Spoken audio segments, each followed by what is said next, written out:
il ruolo della genetica, perché la cosa non è così. L'unità operativa di cardiologia dell'ospedale San Giovanni di Dio ha promosso un convegno sulle aritmie e scompenso e morte improvvisa. Sì, questo è un tema di grande attualità, in quanto, come si è anche sentito recentemente da notizie di cronaca, sono successe delle morti improvvise in giovani atleti e giocatori di calcio.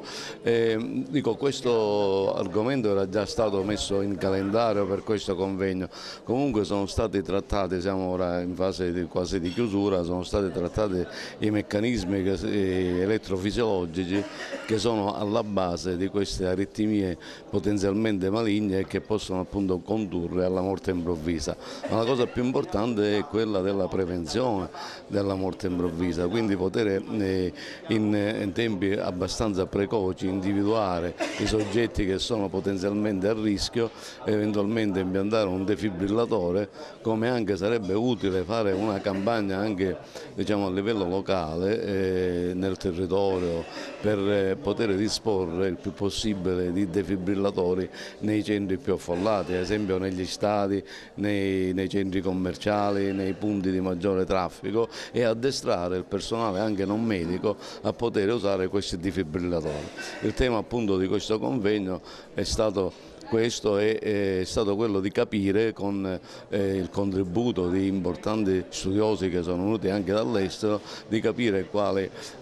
possono essere le migliori strategie per prevenire la morte improvvisa. Oggi lo scompenso cardiaco dispone di un diverso raggio di provvedimenti terapeutici, sia medici che invasivi, che in parte sono di competenza cardiologica, in parte di competenza chirurgica. Io faccio il chirurgo, quindi oggi la cardiochirurgia offre una serie di procedure, di interventi che consentono di trattare lo scompenso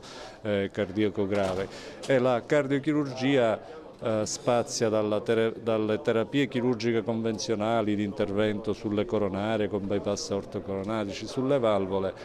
alle terapie estreme, quale quella del trapianto cardiaco, dell'impianto di un cuore artificiale, la cui